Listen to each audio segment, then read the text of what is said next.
කොහොමද ඔයාලට? අද මම හිතුවා ලෑම් කරි එකක් හදන්න.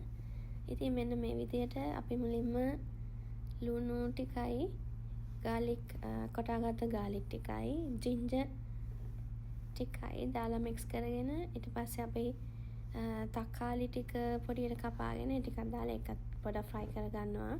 ඊට පස්සේ අපි ඒකට ලුණු කුඩු දානවා, කහ කුඩු දානවා, මිරිස් කුඩු සහ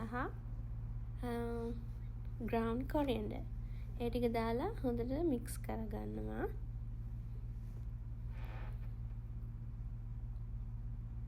ඊට පස්සේ කපාගත්ත ලෑම් ටික අපි එකතු කරනවා. ඊට පස්සේ හොඳට ඒක මික්ස් කරගන්න අර ස්පයිසි ටික හොඳට මික්ස් වෙනකන් හොඳට මික්ස් කරගෙන අපි ඒකට ඊට පස්සේ වතුර දානවා. ගොඩක් හොදි කැමති අය ඉතින් වතුර ටිකක් වැඩිපුර එක් කරගන්න පුළුවන්.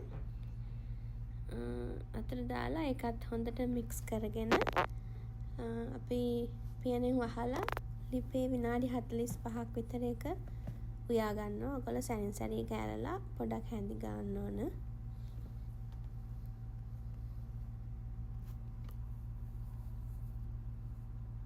ඊට පස්සේ විනාඩි 45කට පස්සේ මම අල ගෙඩි දෙකක් විතර කපලා දානවා. ඉතින් අල දාන්න කැමති නැති අයට නොදා ඉන්න පුළුවන්. දාලා ඒකත් ඊට පස්සේ පියනෙන් වහලා විනාඩි 15ක් විතර අපි උයා ගන්න ඕනි.